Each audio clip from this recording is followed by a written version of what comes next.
The massive space station called Valora 7 floated in the darkness between three different star systems, and it served as the home of the most famous school in the entire galaxy, where young beings from dozens of different worlds came to learn about the universe and each other. On this particular morning, something unusual was about to happen, because a human was walking through the main entrance for the very first time in the history of the station. His name was Kyle Bennett, and he was 23 years old, with brown hair that fell across his forehead, and calm gray eyes that took in everything around him without showing any fear or worry.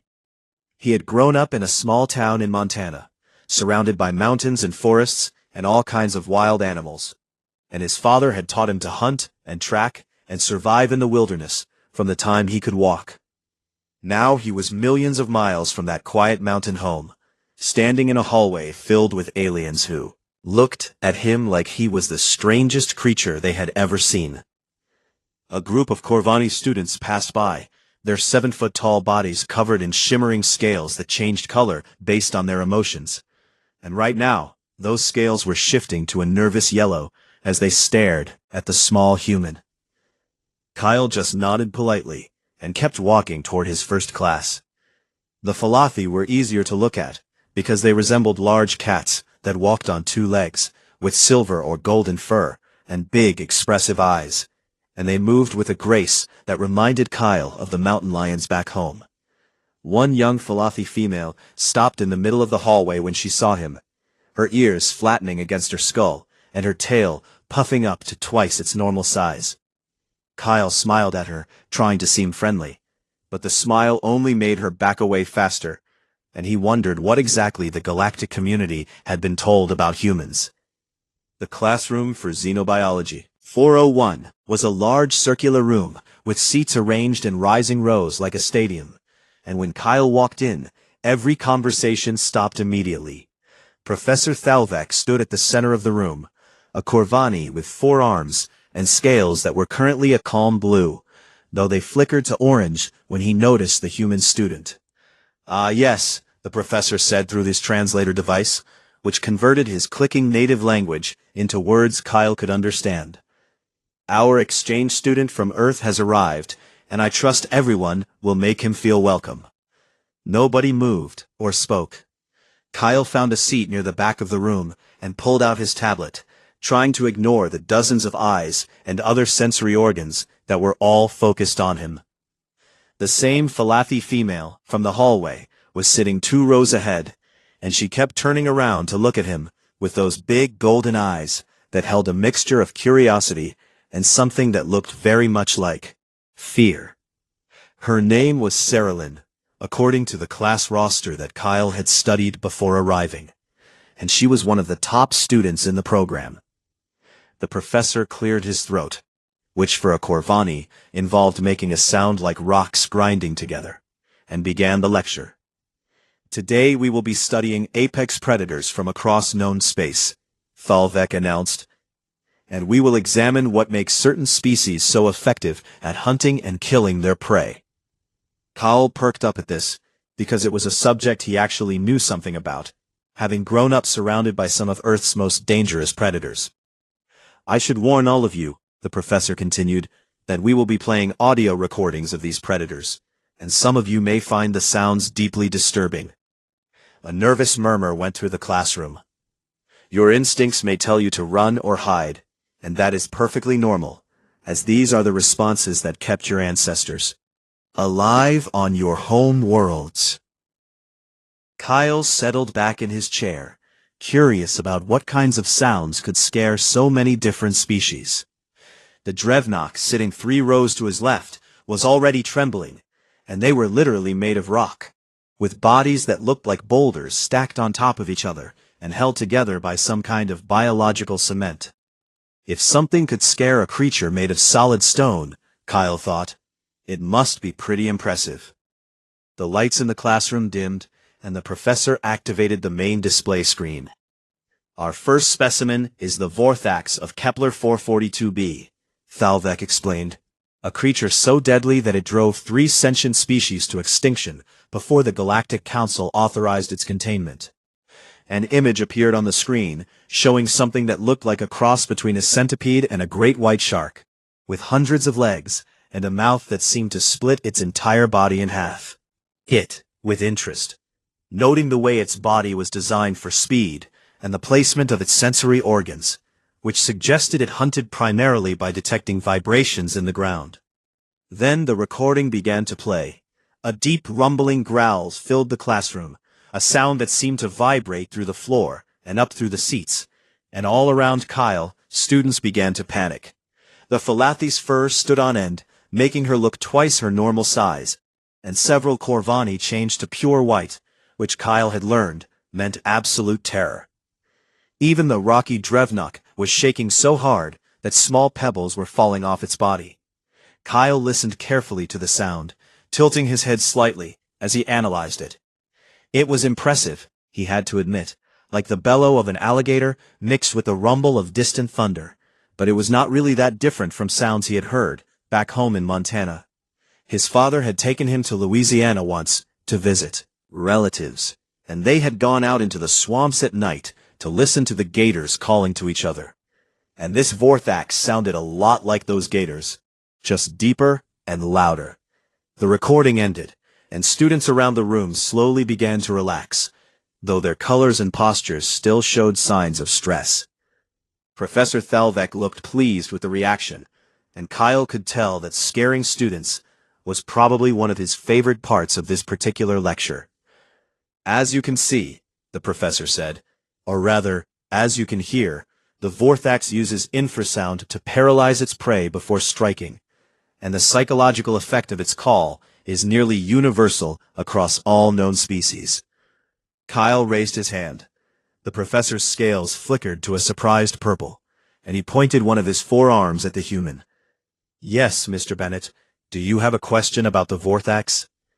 "Not really a question," Kyle said, "but I was wondering if you have any recordings of predators from Earth, because I noticed the Vorthax sounds a lot like an alligator, and I thought it might be interesting to compare them." The entire classroom went silent. Sarah Lynn turned around completely in her seat to stare at him, and Kyle could see that her pupils had dilated to full circles. "You have heard sounds like this before?" the professor asked, his scales shifting through several colors that Kyle did not recognize. "Sure," Kyle said with a shrug. "Gators make that kind of noise all the time, especially during mating season when the big males are trying to impress the females." Professor Thalvek was quiet for a long moment, and then his scales settled into a thoughtful gray. "I do have some recordings from Earth," he said slowly, "but I had planned to save them for the end of the lecture, as they are considered among the most disturbing in our entire collection." Kyle smiled, wondering what Earth predator could possibly be scary enough to impress a classroom full of aliens who traveled between stars. He was about to find out. The second recording began almost immediately, and this time the sound was completely different from the deep rumble of the Vorthax. It started as a high-pitched whistle that climbed higher and higher until it became a series of sharp, piercing shrieks that seemed to stab directly into the brain. Kyle watched as Sarah Lynn covered her large ears with her paws and pressed herself down against her desk, trying to make herself as small as possible. The Corvani students were changing colors so fast that they looked like broken rainbow machines, and one of them actually fell out of his chair and curled up on the floor.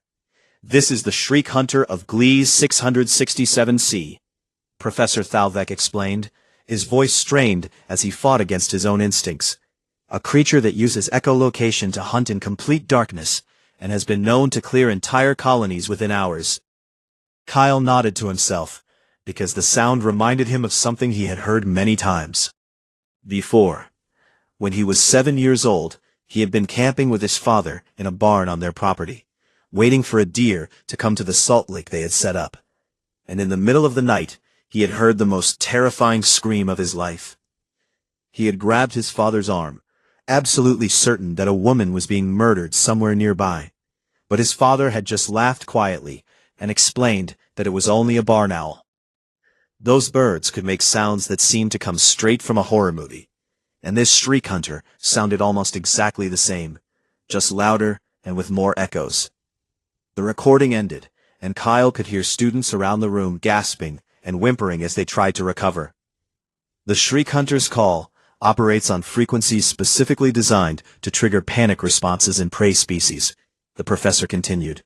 An exposure to the sound for more than a few minutes can cause permanent psychological damage. About all the nights he had spent camping in the woods, listening to owls and coyotes and foxes make sounds that most city people would never believe came from real animals. He wondered how his classmates would react to the sound of a fox screaming in the middle of the night, because that was a noise that could make even experienced outdoorsmen jump out of their sleeping bags. The third recording was different again, a series of clicking and chattering sounds that built up into a horrible buzzing roar, like a million insects all screaming at once. Several students actually ran for the door, and the professor had to pause the lecture to let them leave.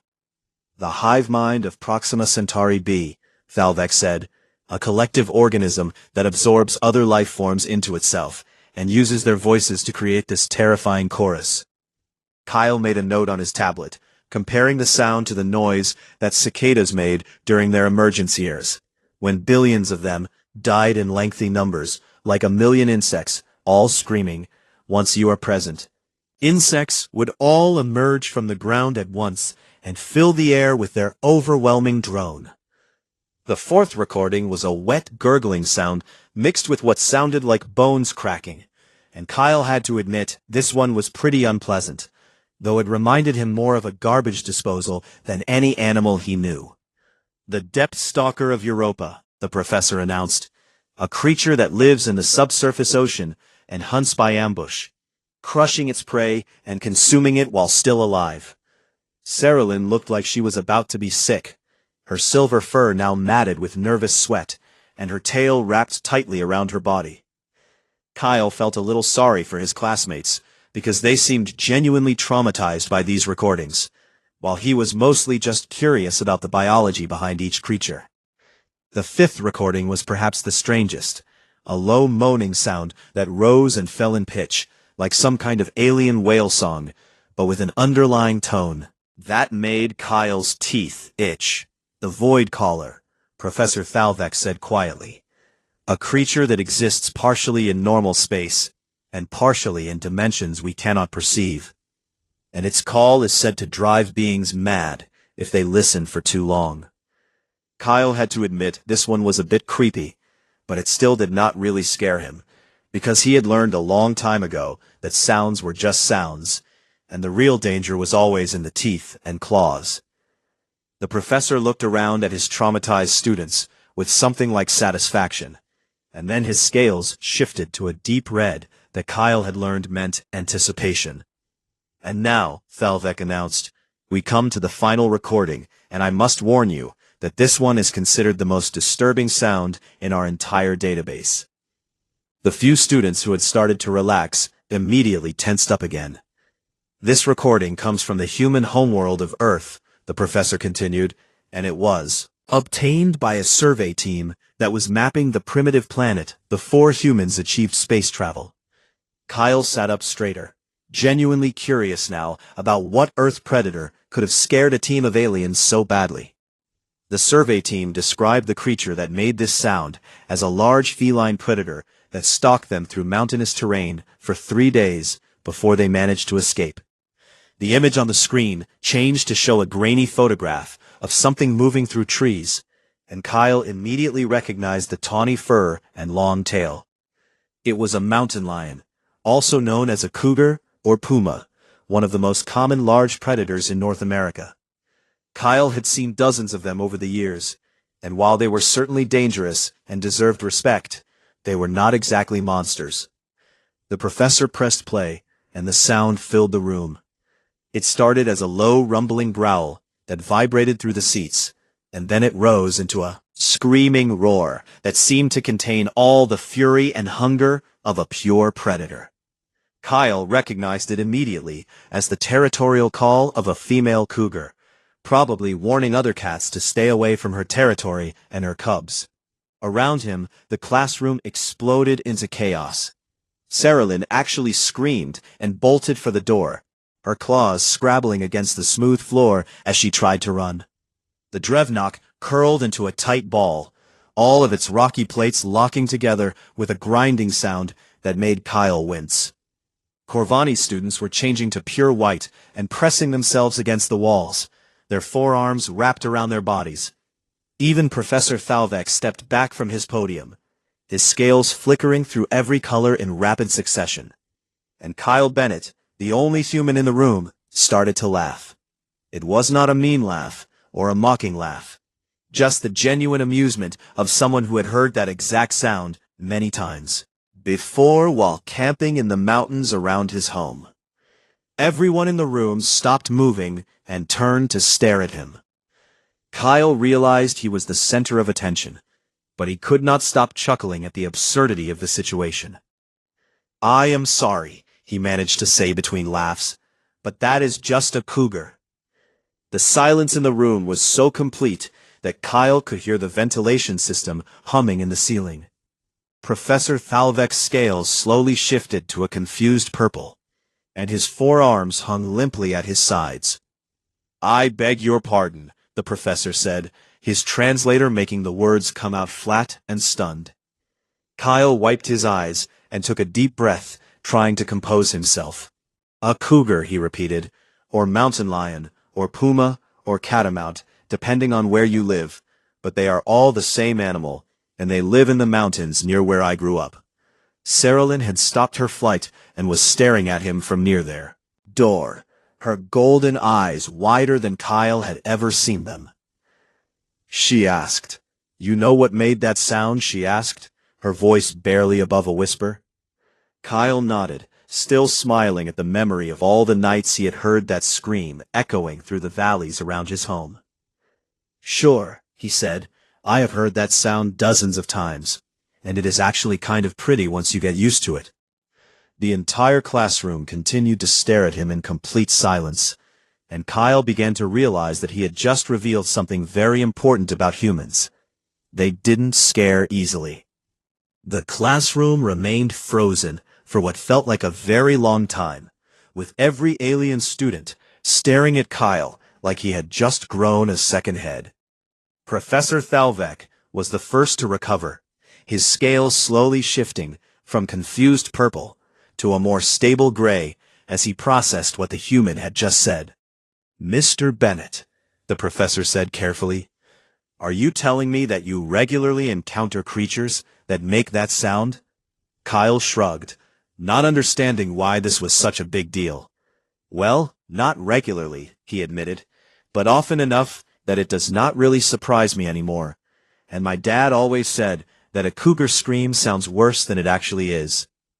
The Drevnock slowly uncurled from its defensive ball, small pebbles falling from its body as it stared at Kyle with eyes that looked like polished obsidian. "Your species lives with those creatures?" the rocky alien asked, its voice coming out like stones grinding together. "We live with all kinds of predators," Kyle said.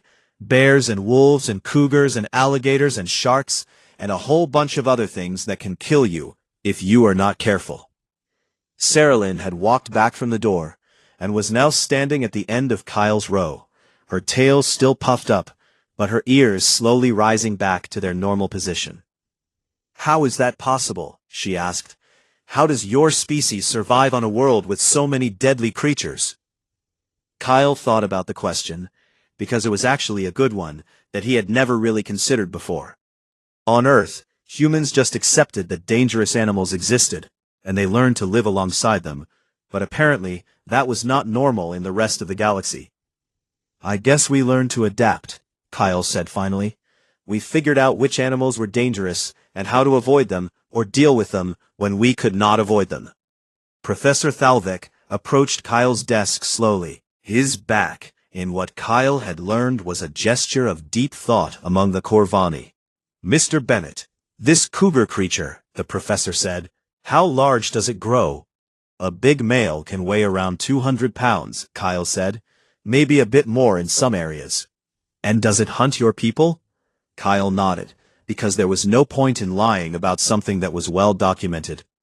"Sometimes," he admitted, "there are a few attacks every year, and occasionally people get killed, but it is pretty rare because cougars usually avoid humans if they can.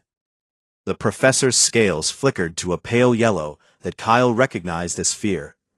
And yet you continue to live in areas where these creatures exist. Of course, Kyle said with another shrug. We are not going to let some big cats push us out of our own territory. The words hung in the air for a moment, and Kyle realized that he had just said something that sounded very different to aliens than it did to humans. It did to humans? On Earth, refusing to give ground to predators was just common sense. But to these aliens, it apparently sounded like something an even more dangerous predator would say. Saralyn sat down in the empty seat next to Kyle, which surprised him because she had seemed so afraid of him before. Tell me about the other predators on your world, she said, her golden eyes fixed on his face with intense curiosity. Kyle spent the next hour talking about Earth's wildlife, while the rest of the class listened in stunned silence. He told them about grizzly bears, which could weigh over 1,000 pounds and had claws the length of human fingers, and about how his uncle had once been charged by a grizzly while hiking in Alaska and had survived by playing dead. He told them about wolves, which hunted in packs and could bring down prey much larger than themselves, and about how his grandmother remembered when wolves had been brought back to Yellowstone. And people had actually been excited about it. He told them about great white sharks, which could grow to 20 feet long and had been swimming in Earth's oceans for millions of years, and about how humans actually paid money to get in cages and watch them up close.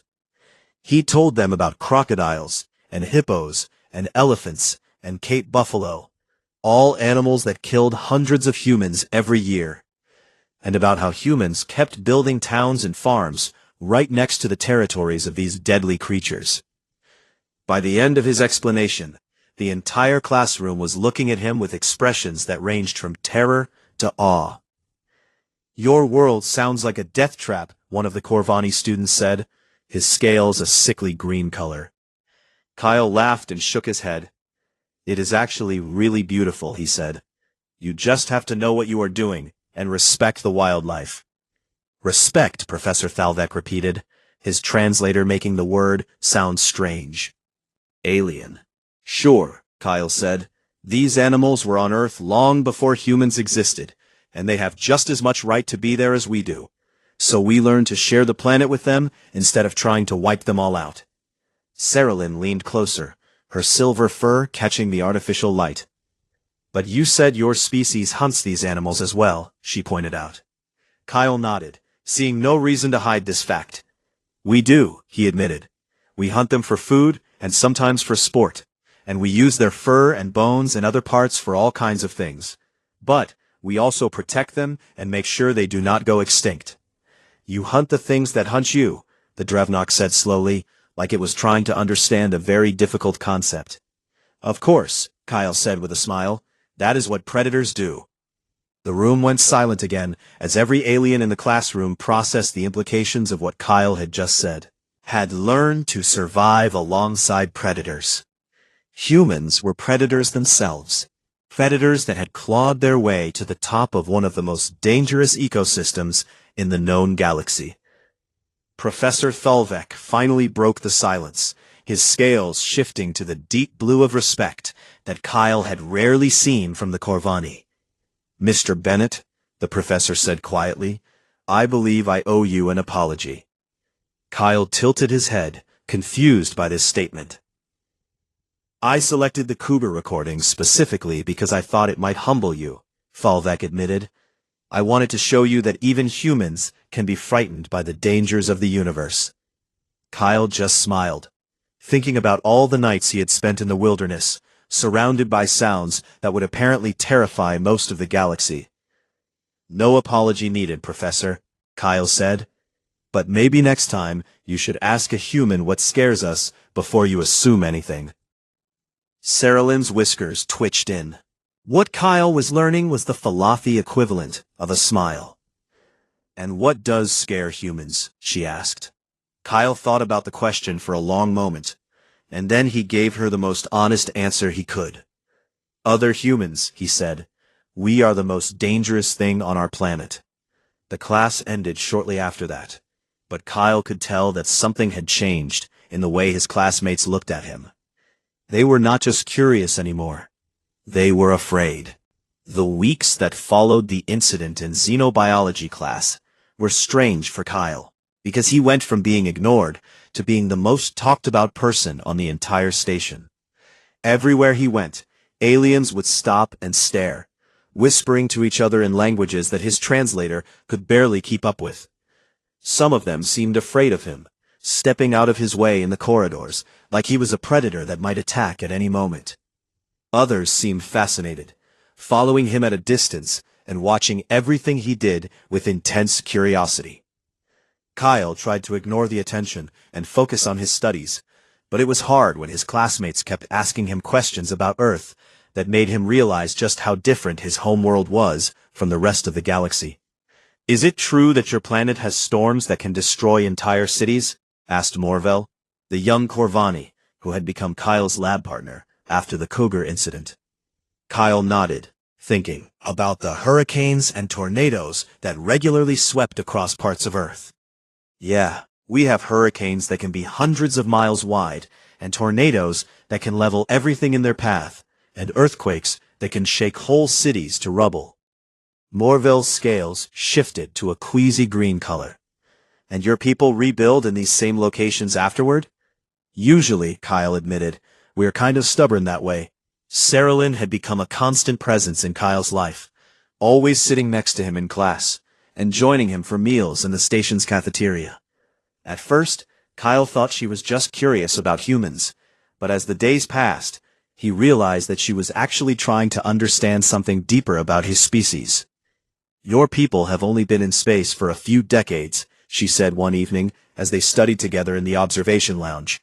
"Your technology is centuries behind most civilizations in the galaxy. Already considers you one of the most important new species to emerge in thousands of years." Kyle looked up from his tablet, surprised by this statement. "Really?" he asked. "I thought most species barely knew we existed." Saralyn's ears flattened slightly, which Kyle had learned meant she was uncomfortable. "The Council knows," she said quietly, "and they are worried." Kyle set down his tablet and gave her his full attention. "Worried about what?" he asked. "We do not have any interest in conquering anyone or starting wars." "That is not what concerns them," Saralyn said, her tail wrapping around her legs. "What concerns them is how quickly your species adapts and grows." She pulled up a holographic display that showed a timeline of human technological development.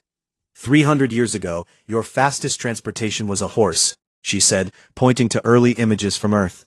200 years ago, you had just invented steam engines, and 100 years ago, you were still using chemical rockets to reach orbit. Kyle nodded, not seeing what was so strange about this. "Now you have achieved faster-than-light travel and established colonies on 3 different worlds," Saralyn continued. "In just 300 years, you went from horses to starships." "That does seem pretty fast when you put it that way," Kyle admitted. "It is unprecedented," Saralyn said, her voice dropping to almost a whisper. "The Corvani took 12,000 years to make the same journey, and the Falathi took nearly 8,000, and the Drevnok are still using slower-than-light ships after 15,000 years of civilization." Kyle stared at the timeline, finally beginning to understand why his species made other aliens so nervous. Humans did not just survive, they exploded outward, growing and changing and adapting at a pace that the rest of the galaxy could barely comprehend. "Are like a fire," Saralyn said. "A fire that grows and spreads and consumes everything in its path." "That is not really fair," Kyle protested. "We are not destructive. We just like to explore and learn and build new things." Saralyn looked at him with her large golden eyes, and Kyle could see something complicated in her expression, a mixture of fear and respect, and something else he could not quite identify. "That is what makes you so frightening," she said softly. "You do not even realize how dangerous you are." Kyle was about to argue with her when his communicator buzzed with an urgent message. It was from Professor Thalvik, asking Kyle to come to his office immediately. Kyle looked at Cerilyn, who nodded for him to go, and then he made his way through the station's winding corridors to the faculty section. The professor's office was filled with holographic displays showing predators from across the galaxy, and Thalvek was standing in the omen, middle of them all, his scales shifting through colors that Kyle did not recognize. "Ah, Mr. Bennett," the professor said when Kyle entered. "Thank you for coming so quickly." "Is something wrong?" Kyle asked. Thalvek was quiet for a moment, and then he gestured toward a chair. "Please sit down," the professor said. "I have been doing research since our class on predator sounds, and I have discovered some things about your species that I find deeply troubling." Kyle sat down, wondering what the professor could have found that was so concerning. "I have been studying human history," Thalvek continued, "specifically the ways your species has dealt with predators over the millennia." The professor pulled up a series of images showing various Earth predators, and Kyle recognized most of them as animals that were now rare or extinct. "Humans did not just learn to live alongside predators," Thalvek said. "You systematically hunted them to the edge of extinction across most of your planet." Kyle shifted uncomfortably, because this was true, even if modern humans had tried to reverse some of that damage. "We made mistakes in the past," Kyle admitted, "but we have been working to protect endangered species for over a century now." "That is not my concern," Thalvek said, his scales shifting to a deep purple. "My concern is what this pattern reveals about human nature." The professor brought up a new display showing a graph of human population growth over the past 10,000 years. "Every time your species encountered a new ecosystem," Thalvek explained, "you followed the same pattern. You eliminated the apex predators, reshaped the environment to suit your needs, and expanded until you had filled every available space."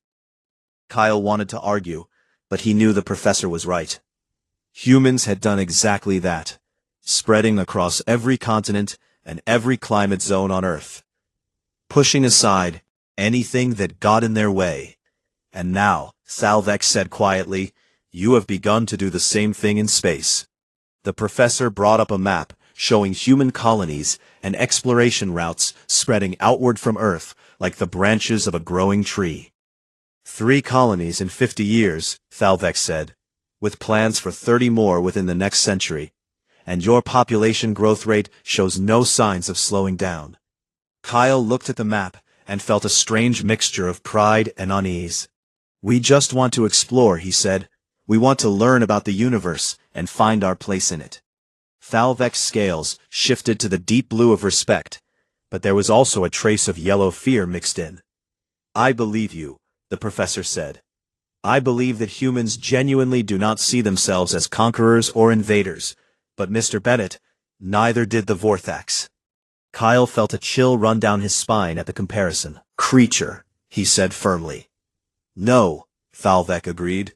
"You are something far more effective, because the Vorthax killed everything it encountered through violence and force. But humans transform everything you touch, through adaptation and growth." The professor leaned closer, his forearms folded in front of him. "You do not need to conquer the galaxy, Mr. Bennett, because in 1,000 years you will simply be everywhere, and the rest of us will have no choice but to adapt to you." Kyle sat in silence for a long moment, thinking about everything the professor had said. He wanted to argue, to insist that humans were peaceful and cooperative, and would never harm the other species of the galaxy. But deep down, he knew that the professor was right. Humans were not just survivors or predators. They were something else entirely. Something the galaxy had never seen before. And Kyle was beginning to understand why that made everyone so afraid. The semester was coming to an end, and the annual xenobiology exhibition was only 2 weeks away. Every student was required to present original research to faculty and visiting dignitaries from across the galaxy. And Kyle had been working on his presentation for months. He had chosen a topic that he knew would be controversial: a comparative analysis of predator-prey relationships on Earth versus other known worlds, with a focus on what made human evolution unique. Sarah Lynn helped him prepare, spending long nights in the library going over data and refining his arguments. "Are you sure you want to do this?" she asked one evening, her golden eyes filled with concern. "This presentation is going to make a lot of species very uncomfortable." Kyle nodded, because he had thought about this a lot since his conversation with Professor Thalvik. "They need to understand us," he said. "Not fear us, or worship us, or try to contain us, but actually understand what we are and where we came from." The day of the exhibition arrived, and the main hall was packed with beings from dozens of different species. Kyle had never seen so many aliens in one place before, and for a moment he felt a flutter of nervousness in his stomach. Then he remembered all the nights he had spent in the wilderness, alone with nothing but his wits and his training, and he felt the nervousness transform into something else: confidence. He walked to the center of the presentation area, and the crowd fell silent. "On most worlds," Kyle began, his voice steady and clear, "species evolve to avoid predators entirely, developing camouflage or speed or defensive mechanisms that allow them to flee or hide." He brought up holographic displays showing various alien species and their evolutionary adaptations. "This is the universal pattern, the response that nearly every intelligent species in the galaxy has developed when faced with adversaries. Predatory threats." Kyle changed the display to show images of ancient humans, small and vulnerable looking, against the backdrop of prehistoric Earth. "Humans took a different path," he continued. "We were never the fastest, or the strongest, or the most naturally armored, and our ancestors were prey for millions of years before they became anything else." He showed images of early hominids being hunted by saber-toothed cats and giant hyenas and massive crocodiles. "But instead of running away from predators, we did something that no other species in the galaxy has ever done," Kyle said. "We studied them." The audience was completely silent, hanging on every word. "We watched how they hunted," Kyle explained.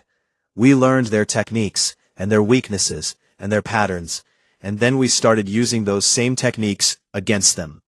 He showed images of early humans working together to bring down a mammoth, their simple spears coordinated in a boxer way that no other Earth predator could match. "We invented tools to extend our reach," Kyle said. "We created weapons to enhance our strength, and we developed language so that we could share what we learned with others." The display changed to show human hunters from various cultures throughout history. "But the most important thing we developed was persistence," Kyle continued. "The ability to simply refuse to give up, no matter what the universe threw at us."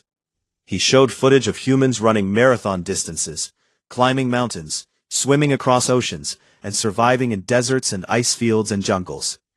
"Most predators in the galaxy are specialists," Kyle explained, "perfectly adapted to their specific environment and prey. But humans are generalists, adequate at almost everything and masters of adaptation."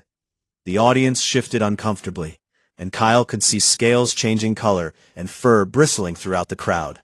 "Environment does not suit us. We change it," Kyle said. "When we encounter a new predator, we learn its weaknesses and either avoid it or eliminate it. And when we face extinction, we find a way to survive." He paused, looking out at the assembled aliens. "You played us a recording of a cougar and expected us to be afraid," he said. "But every sound on that list, every predator you showed us, reminded me of something we have already faced and overcome." Kyle brought up the final display, showing Earth from space, a blue and green jewel surrounded by the darkness of the void. "The galaxy thinks humans are newcomers," he said, "primitives who barely deserve attention, but we are not primitives, we are survivors." He let the words hang in the air for a moment. "We crawled out of the mud and learned to walk upright," Kyle continued. "We survived ice ages and plagues and wars and famines. We watched extinction-level asteroids kill the dinosaurs, and then we climbed out of the rubble and kept going." His voice grew stronger as he spoke. "We did not crawl out of a hostile world, tooth and claw, to be afraid of anything the stars might hold." The exhibition hall was completely silent as Kyle finished his presentation.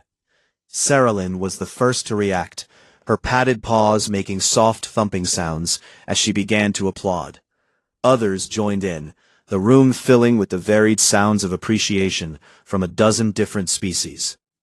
Kyle stepped down from the presentation area and was immediately surrounded by beings who wanted to ask questions.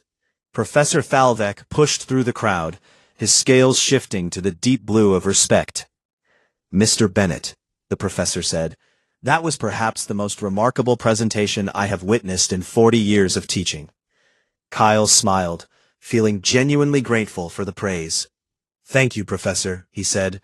"I just wanted them to understand." Was quiet for a moment, and then his scales shifted to a more thoughtful gray. "I must admit," the professor said slowly, "when you first arrived at this station, I believed humans were simply another young species that needed to be guided and protected." Kyle nodded, having suspected as much from the beginning. "I no longer believe that," Falvek continued. "I now believe that humans may be exactly what the galaxy needs." Kyle tilted his head, surprised by this statement. "What do you mean?" he asked. The professor gestured toward the crowd, where representatives from dozens of species were still discussing Kyle's presentation with animated interest.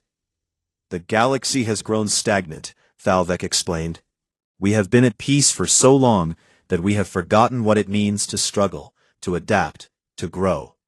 His scales shifted to a hopeful orange that Kyle had never seen before. "Humans remind us of what we once were," the professor said, "before we became comfortable, before we stopped reaching for the stars." Kyle thought about this for a long moment. "We are not here to save anyone," he said finally. "We are just here to explore and learn, like we have always done." Falvek nodded, his forearms folding behind his back. "I know," the professor said, "and that is exactly what makes you so valuable, because you do not even realize the gift you bring." Saralyn appeared at Kyle's side, her silver fur gleaming under the exhibition lights. "It is time to celebrate," she said, grabbing Kyle's arm with surprising strength. "You have just changed how the entire galaxy sees your species." Kyle let himself be pulled toward the doors, but he paused at the threshold and looked back at the crowd. Aliens from dozens of worlds were still talking and gesturing and debating, all because one human had refused to be afraid of a cougar's scream. He smiled, thinking about his father back on Earth, who had taught him to respect the wilderness and the creatures that lived there. "Thanks, Dad," Kyle whispered to himself, and then he walked out into the station's corridors. The galaxy was waiting, and humans had never been good at standing still. They were predators after all, and predators always moved forward, always searching for the next horizon. Kyle Bennett was just the first, but he would not be the last. Humanity was coming, and the stars would never be the same.